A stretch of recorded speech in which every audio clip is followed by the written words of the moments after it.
Is this the camera? That's the camera, the iPad right there. Cool. Yeah. I'm going to avoid eye contact with it.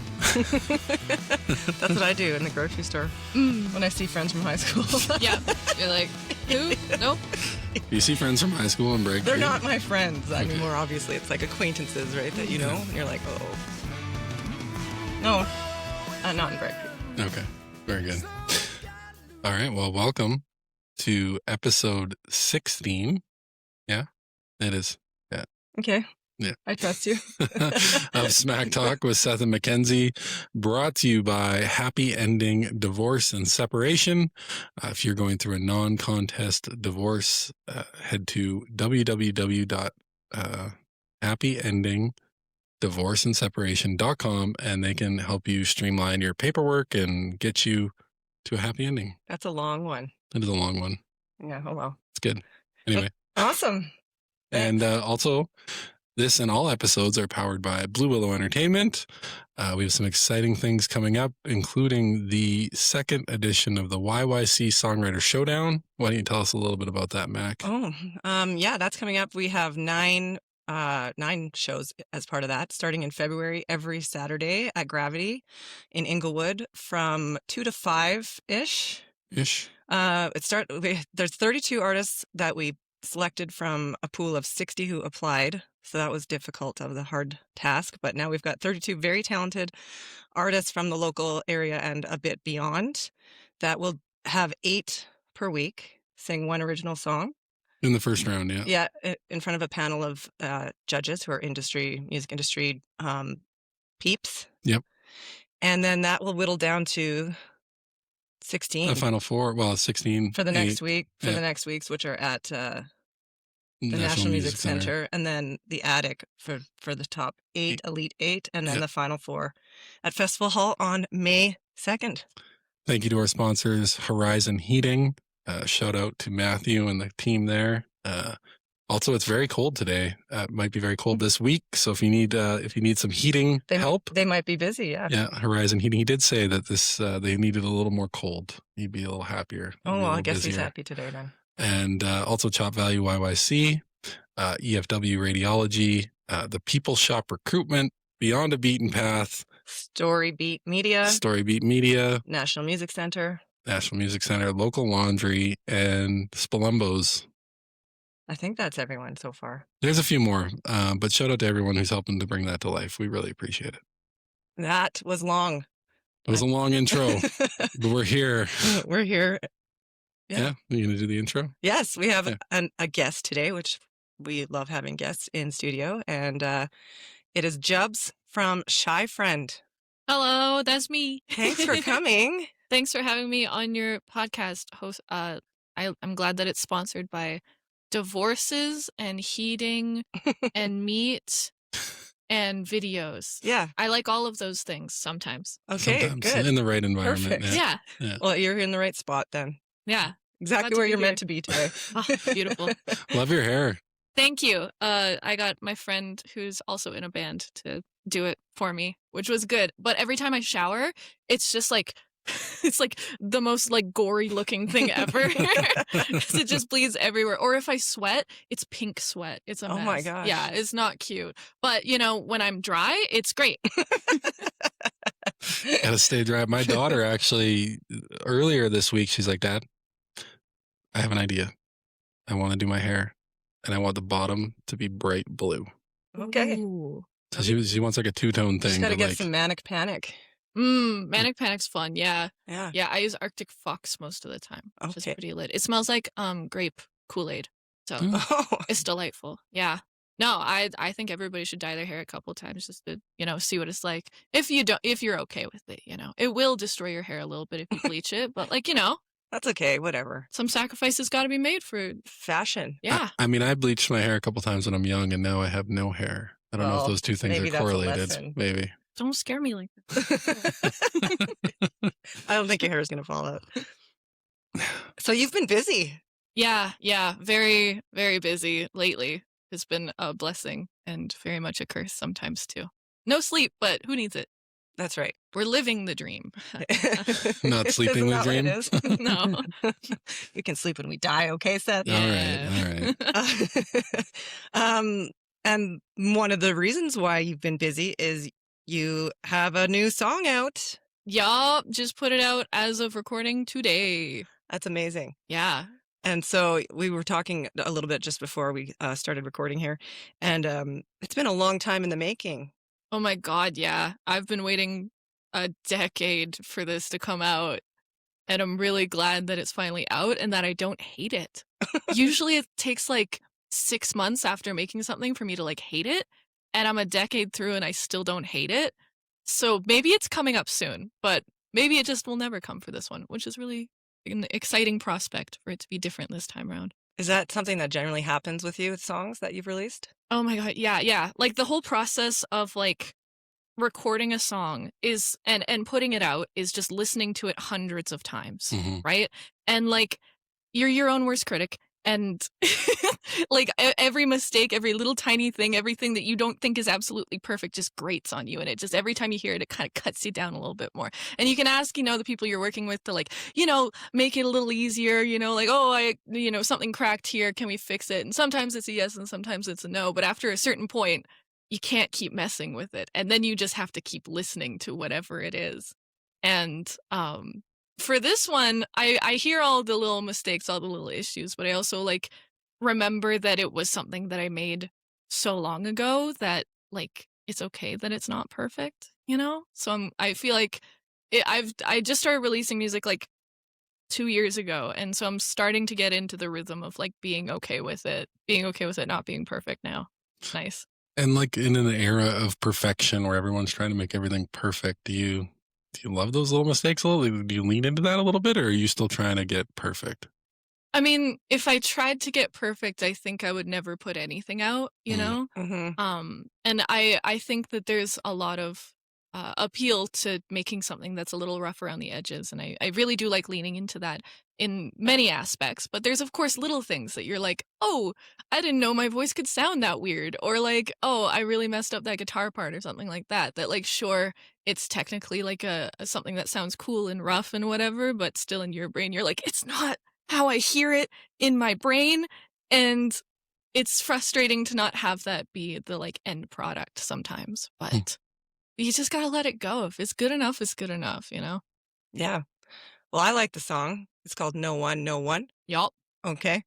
I haven't delved into like the lyrics or anything about it. I did listen to it though once through, and I do really like it. And it's interesting that because obviously when I listened to it, I didn't know it was like a 10-year-old song. And then I know some of your other music from your last projects.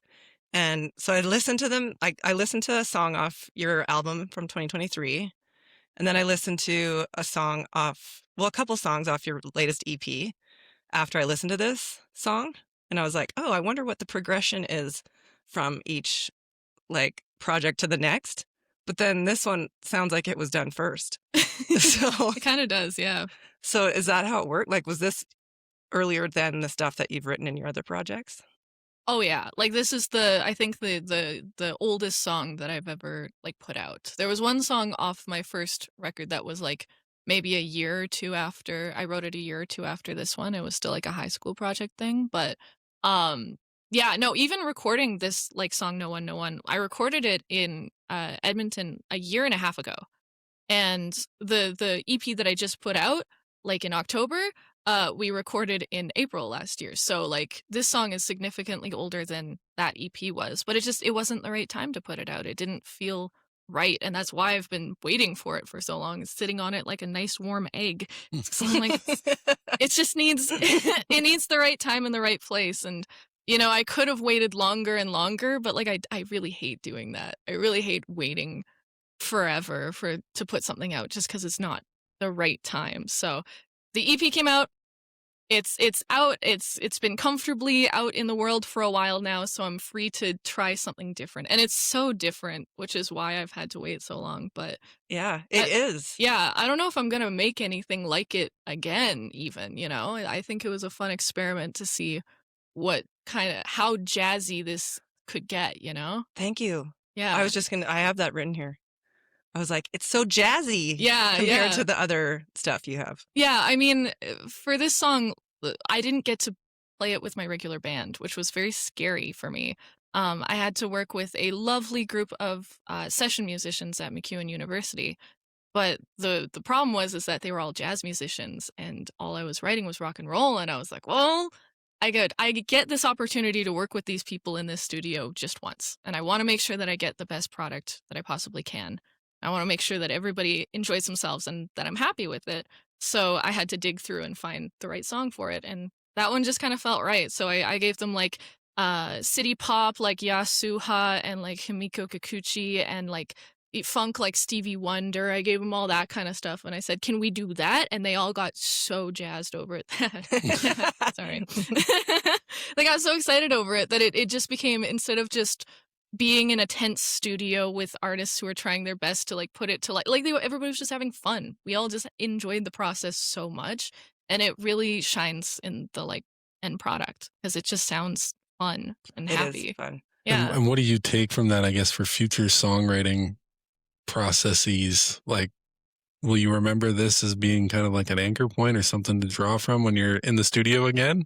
I mean, I think it's already like led into my last EP, where after I recorded this one, I went, well, I'm not going to give people music to play that they don't like. I'm not going to give people music to play that they aren't comfortable playing or that isn't in their wheelhouse. And with my regular band that I perform with, that I love to death, they're mostly like punk, rock and roll artists. So with the last EP, it was like, oh, I'm not going to make them play indie pop. I don't want to do that. It won't sound good.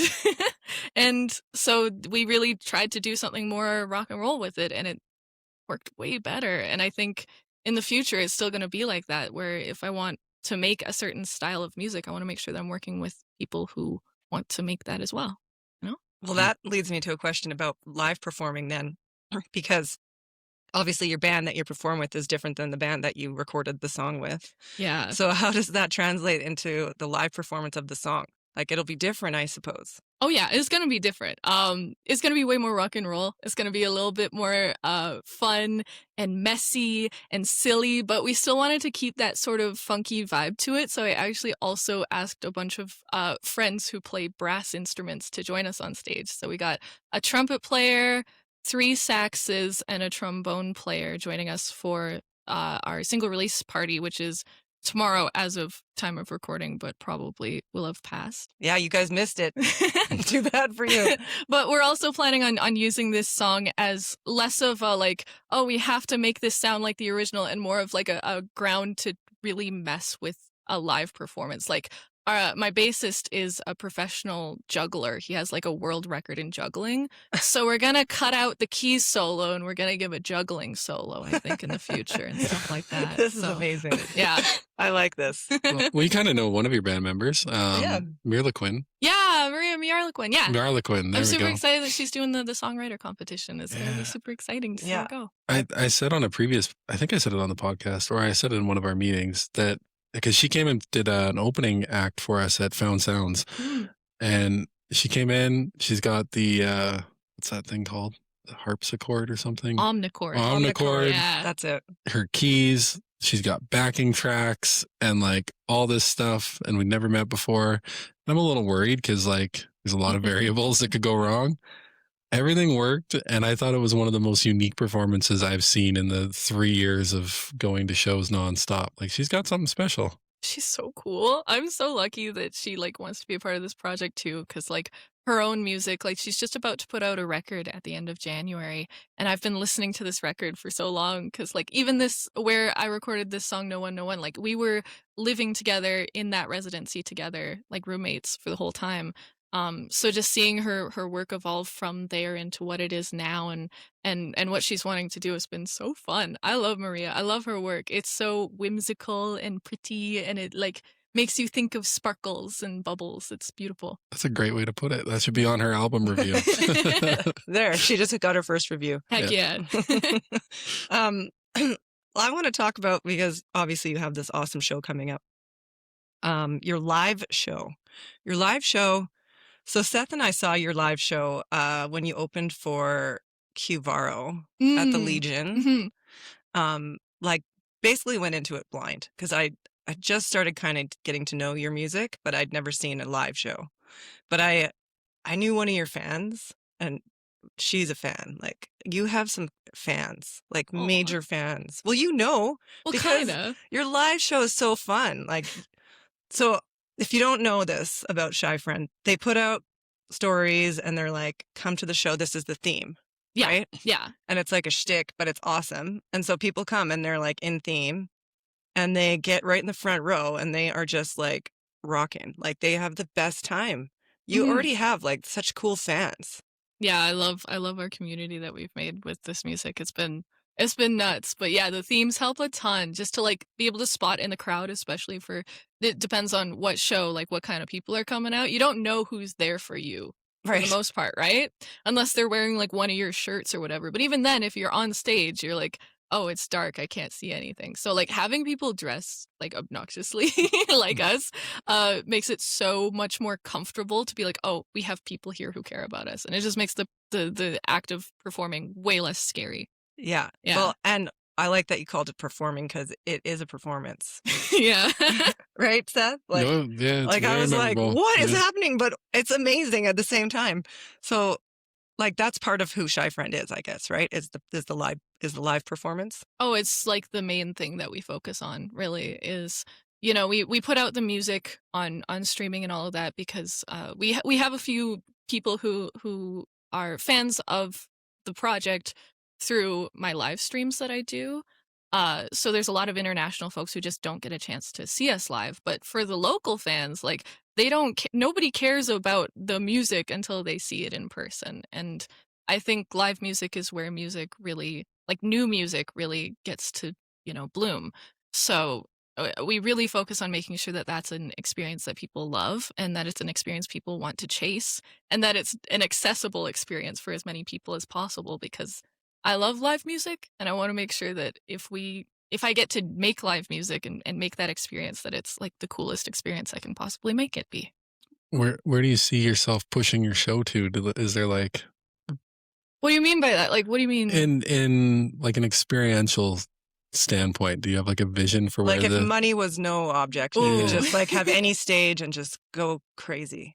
I think a great reference would be something like a mix between what Chapel Roan has done and a mix between what OK Go does, where OK Go focuses on a lot of STEM and a lot of audience interaction. Like I went to one of their shows a couple years ago and they had everybody download an app or like scan a code for a web app and it pulled up like 3 colored buttons, and if you pressed one it would make a noise, and they had like basically Guitar Hero on a projector and everybody would play the note at the right time and they all got to be a part of like the experience, which was so cool.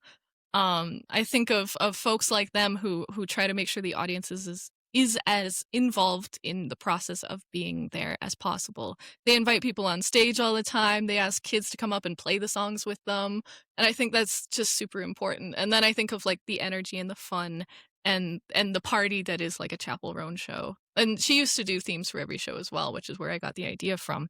So, you know, something mixed between there would be super cool. I want to make sure that every time we headline a show, as much as possible, I want to live stream it so that folks who can't be there can still see it.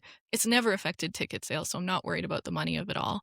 And I want to make sure that there's as much accessibility as possible. So like I want to make sure that there's a quiet place that's not super crazy loud that people can hang out at shows.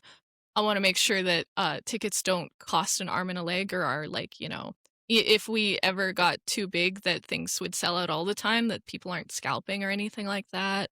And I always do free earplugs at every show because, oh my God, protect your ears. Live music is way too loud these days. So just making sure everybody's comfortable is kind of my top priority for that. And making sure that everybody can have an experience that makes them comfortable. Yeah. That's great. I definitely didn't wear earplugs as a youth going to shows. So yeah, it's a good development I mean, in the live show world. Like I have sensory issues, so like loud noise just like ticks me off. Yeah. So like it's not even like it's a health thing, sure, but it's also just a comfort thing. I just want people to feel comfortable. That's more fair. than anything. Yeah. Great. Good. Perfect. I like that. Is there a live show you experienced when you were Mm. on the come up that like inspired you to go that way? Or Whoops, yeah, it was OK Go. I saw in like 18 or 19. And then I saw Chapel Roan in like 2022 or 2023. I saw her, and the tickets were $20. I was going to say that was like right before she. Yeah, came I out, saw right? her. I don't remember exactly when, but it was right like a week after she released her record, like a Midwest Princess. And me and a friend drove down to Detroit to go see it, and it was so worth it. I'd never seen an audience so like alive and excited. It was like the floor was shaking with how much people were excited. They all knew all the words. It was. And everybody was dressed up. Her theme was like rainbows, and everybody was wearing rainbows. And it was like, it felt like such a safe space for every like girl, gay, and they, and the entirety of Detroit to like be all together. It was such an experience where I went, yeah, no, live music can actually be really fun and such a party, and should be more of this. Yeah. Yeah, especially since I don't know, I've grown up watching a lot of rock and roll shows, and it's very much a boys' club. So seeing that evolve has been really, really nice, and being a part of trying to change that has been good. And taking it back, I guess, more closer to home, are there bands or individual artists that you have performed with or just gone to shows and watched that you kind of have looked up to, I guess, in the process too? Oh yeah. When we first started performing in town here, the first bands to really take us under their wing was these bands: 2 Liter Superpunk, Howls, and Astrocaster. They invited us to come and play their shows with them, and especially Astrocaster, Bree, who's she does my hair. She's awesome. Okay. Shout out Bree. Shout out Bree. She like runs around in the audience. She's not afraid to get, off stage and go wild, and she's got an incredible voice, and it's great to watch her play. And of course Howls just has like really polished experience, they're really good at what they do, and their audience is so enthusiastic about it. And 2 Liter Superpunk just provide a party. It's just a party every time they play, which is just fabulous. And even though I don't listen to a ton of music that's the same styles as these artists, I still love their concerts, which I think is so important. And then like folks like, Micah Sage, the first time I saw her, I was like wide-eyed, watery, like seeing her being like, oh my God, this is the most beautiful thing I've ever seen in my life. And I mean, recently when I've seen Cuvaro, I saw her as a soloist for the first time a couple months ago, and it was so cool. It was like a Bob Dylan experience. It was really, really something wonderful. Yeah. Yeah.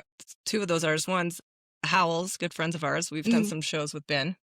And yeah, super fun group. And then Micah, I felt the same when I first saw her. Yeah. Yeah, she was just, I was like, oh, wow, Micah. I will say on like Ben, love Ben. Yeah, he's such a great guy. Just a really thoughtful guy. But I took my son, he was 13 at the time, to his first ever all ages punk show. And it was Howls at Rec Room. Oh, party. And I basically just pushed him in the pit, and he got in there, and he came out, and I was like, how was that? And he's like, I'm going again. That's so cool. But it was like a very welcoming experience for like a young kid to experience that in a safe place. So I really liked it. Yeah, no, they're a great band to just feel comfortable at a show. Yeah. Lovely. Yeah. And Q, we had them in one of our 444s, which is a secret show. Ooh. Yeah. Okay. And no one knows what they're coming to until they get there. And there's 4 artists, and they each play 4 songs. And there's 44 tickets. Makes sense. Yeah, it's fun. Yeah. And they hadn't played like a solo for a long time, and it was a solo. So same thing. We got to see it, and I was like, that's so cool. And now I just ran into them this week, and they said they're really excited because they want to start doing more solo stuff. So that's kind of cool too. Yeah, no, it's been really cool to see that. It's such an intimate show that Q was on by themselves. Yeah. So awesome. It is. What do you have on deck this year? You're putting out the song. What else you got coming? Oh my God. The song, is it living by itself, or does it have a place? It's like, listen, I've been busy in many different ways, and there's some things that like should be coming out that like are getting put on hold just a little bit. But hopefully this spring, we're hoping to put out a deluxe edition of Snaggletooth, which is the EP we put out in October. It would have this song that just came out, No One, No One, and a couple other acoustic or live versions of some songs, just to give it a full hurrah before we send it off. And by send it off, I mean we're planning our first tours, depending on the fundraising that we're doing. So right now we're in the process of planning and fundraising as much as physically possible to get on the road. As well as the whole thing is we're part of a documentary through SAIT. They're doing a documentary on us. So Cool. everything's getting filmed. Well, that's awesome because now you're going to have that forever. It is, yeah. It's really sick. It's such a cool opportunity, but it's just been utter chaos kind of in the background of just organizing everything, you know? Organizing shows, booking a tour for the first time. I've never done it before, so it's just stressful. We're also trying to possibly maybe do some US touring next year. So getting the applications done for that and finding venues to let us do it and stuff like that, and getting everything done on time. It's a lot of hurry up and wait right now, where it's just Yeah. it's just get the things done, and now we got to wait for somebody to make a move, and then we pull the trigger on everything. So it's stressful, but it's good, and I've always wanted to go on tour, so it's very exciting. That is exciting. Where's the tour going to take you, do you think? We're hoping for this summer to go just to BC and back, honestly. We've just, like, the furthest we've ever gone is, like, Edmonton. So we want to go down to BC and come all the way back. We got a van that we're going to roll our way through with. And it's going to be sort of a 2-week go for it, whatever happens, happens. And it's mostly a test drive to see if we're going to kill each other if we spend more time together. And we'll see. I'm pretty hopeful, though. I work with such good people that it's going to be fine. But and then if we get to do an America tour, it's going to be quite a bit longer. So Cool. yeah, we'll see. I don't know. It's a Whatever happens, eh? It costs so much money to go on tour. Like, people don't talk about how expensive being an artist is. It's nuts. It's like, especially touring is like one of the most expensive things. So we're fundraising by doing a residency at Rockin for $, which is a weekly concert series. Cool. Where each band plays like 15 minutes, and then at the end of the show, all the bands spin a wheel, and there's like a 1 in 20 slice of winning $1,000. So we're gambling for the fundraising. We're also You might. it might work. But we're also like selling merch and like doing like weird stuff. Like for Valentine's Day, we're doing a kissing booth, and then we're gonna do like a bake sale. We're working on an art sale. We might do a sexy car wash, but we're all wearing like snow clothes, like parkas, and then on top of it bikinis. We'll see. We're working on it. So you're hustling, basically. Yeah. We're doing every get rich quick scheme in the book, as well as like all the normal stuff, and just trying to play as many shows as possible to get us the funds that we need in time. Amazing. Yeah, going on tour, like, I think from an outsider's perspective, you'd be like, oh, that's cool. You get to make all this money and go around the country. And you're like, no, this costs money. Oh, it costs so much money. We're not making anything on this. Especially the first time. Yeah. Oh, no. You get to see like every Subway around the country, though. That's kind of cool. Like Subway as in like the transit or the restaurant? I'm more... Or an A&W. A&W. There's a lot of A&Ws. Yeah. I'm going to try to hit up as many Subways as possible. The problem with going on tour that I've heard, the horror stories are like you have to eat grease all the time. Like you're just like going through the grease troughs at the back of fast food restaurants trying to feed yourself. And it's like, I don't want to do that. I get a tummy ache if I have like too many French fries. So like I'm kind of boned in that way. Well, but you can just pack your own lunch, some veggies and apples. But like 2 weeks on the road, it's like there's only so much that's like you put an apple in a fridge in a van, it's going to turn into applesauce. Like it's going to get shook around. So I'm basically asking every friend or musician that I know any advice that they can possibly have to try to make sure that it's an easy, cheap, painless process. Yes. So I'm also starting like training. I've been trying to go on as many runs as possible just so I can build up the stamina to do our absurdly high energy show every night. So crying. Good for you. Thank you. It's a lot of work, but we're getting it done. Let's talk about the band for a bit. Because I know you'd like to talk about them if you can. Yeah. From what I understand, and I don't really know, I was just kind of poking around on the internet. It sounds like you guys are all trained musicians. Kinda. In a way, is that true? Kinda. Our current band is we have Carter on bass, Bernard on guitar, Milo on drums, and Maria on keys and vocals. Almost all of them have gone to college for music or are in college for music, except for Milo, who's in college for disability studies and is also just like a backseat philosopher. But his dad's a trained jazz musician, so he learned how to play drums really well just on his own.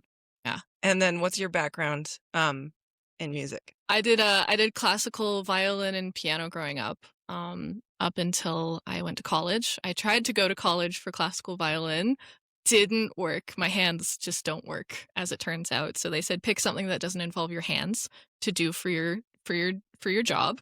And the only other option for music was singing. So I auditioned for the classical voice program because that's all that there was in Calgary.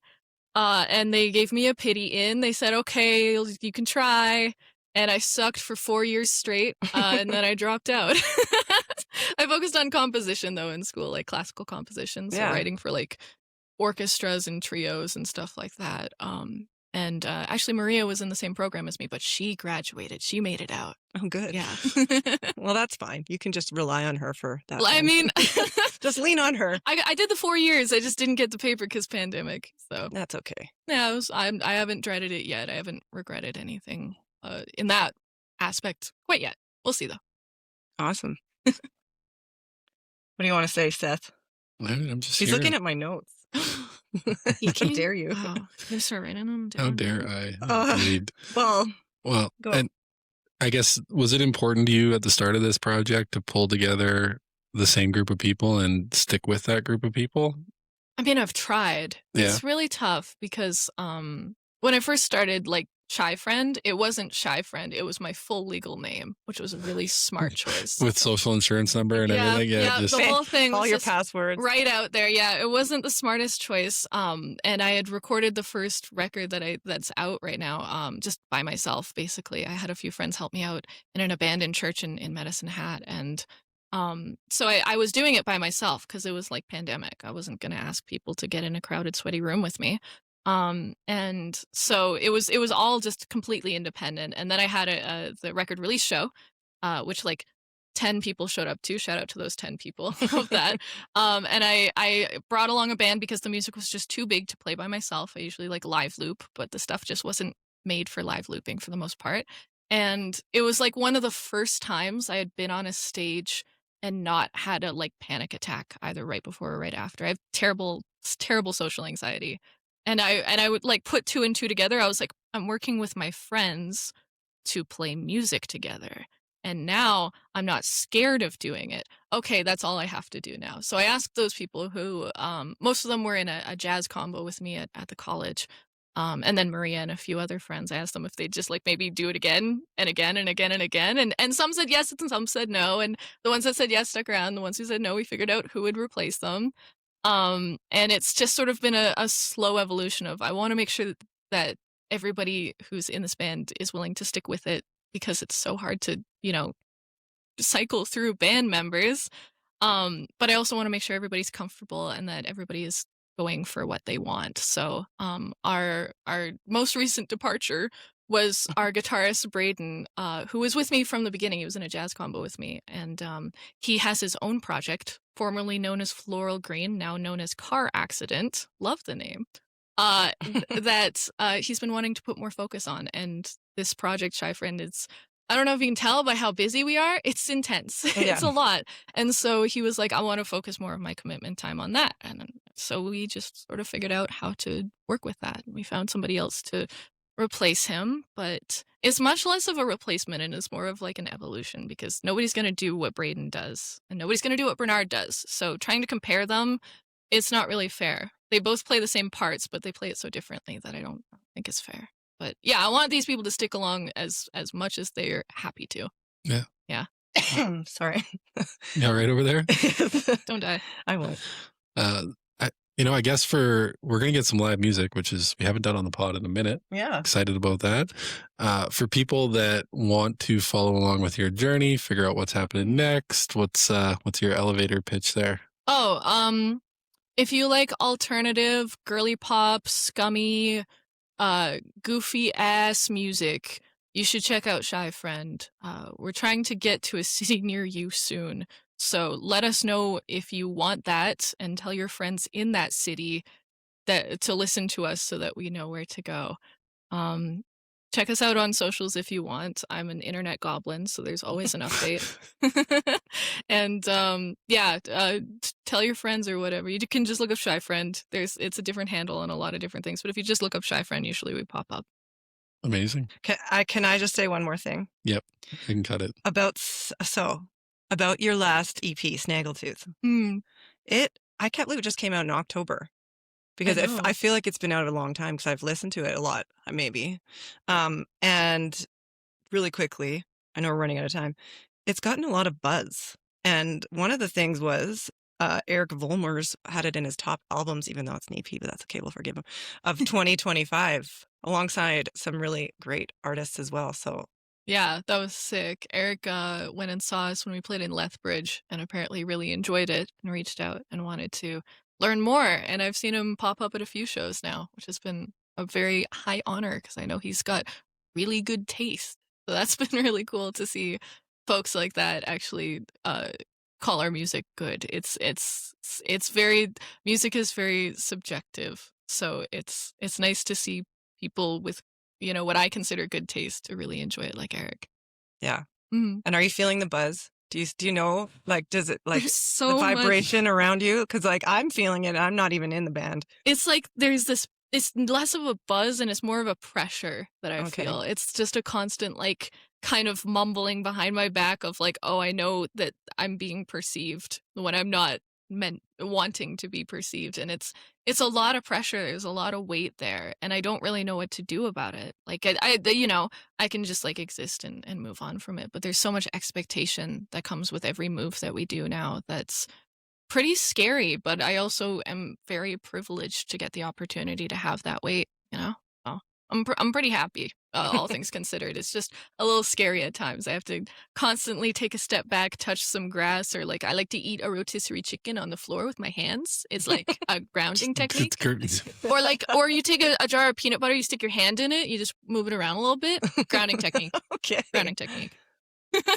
So yeah. Okay. We all need I would like to try that. Grounding peanut butter. The peanut butter is so good for your hands. Yeah. And then you just massage it all in after. And... you just kind of play in the peanut butter for a little bit, and then you go, okay, I need to go deal with this now, and then you wash your hands. But it's worth it, in my opinion.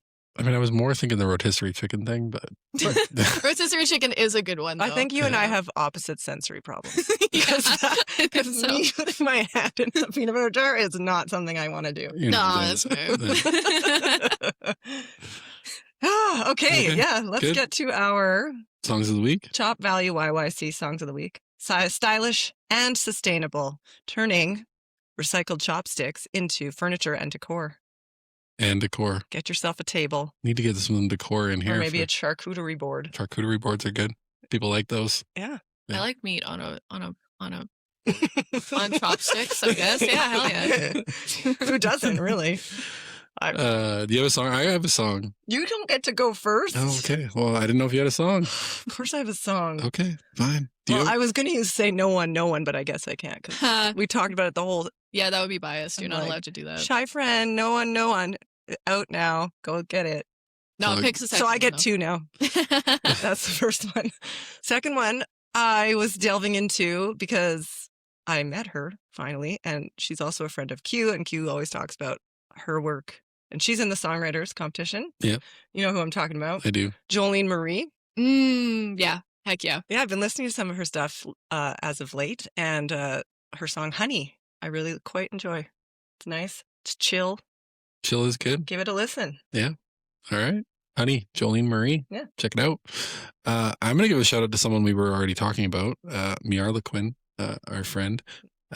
If you like whimsical, how else would you describe bubbly? it? You said sparkly and bubbly. Sparkly, bubbly. She calls it whimsy pop, which I think is a great genre to put her in. That is a great description. Perfect. Yes.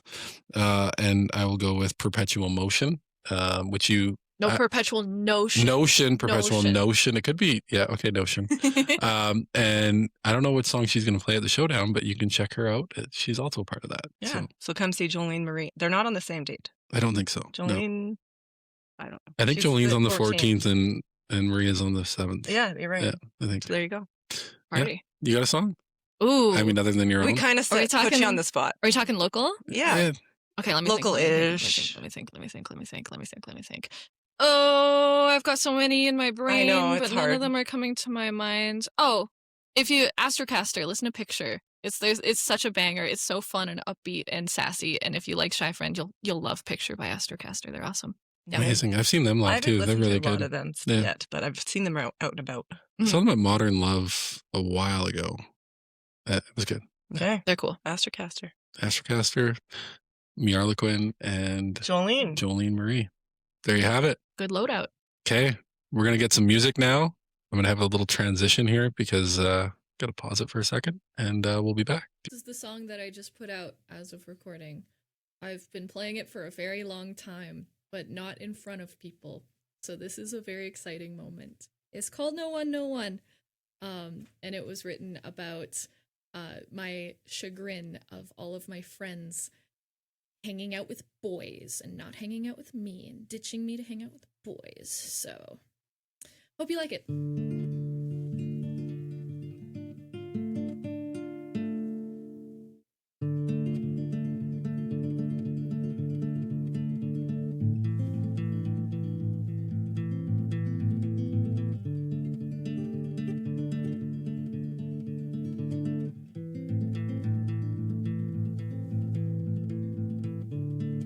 Days are so long, boy, when you're not around. I got to spend my time, boy, with some other clown, yeah. Ooh, ooh.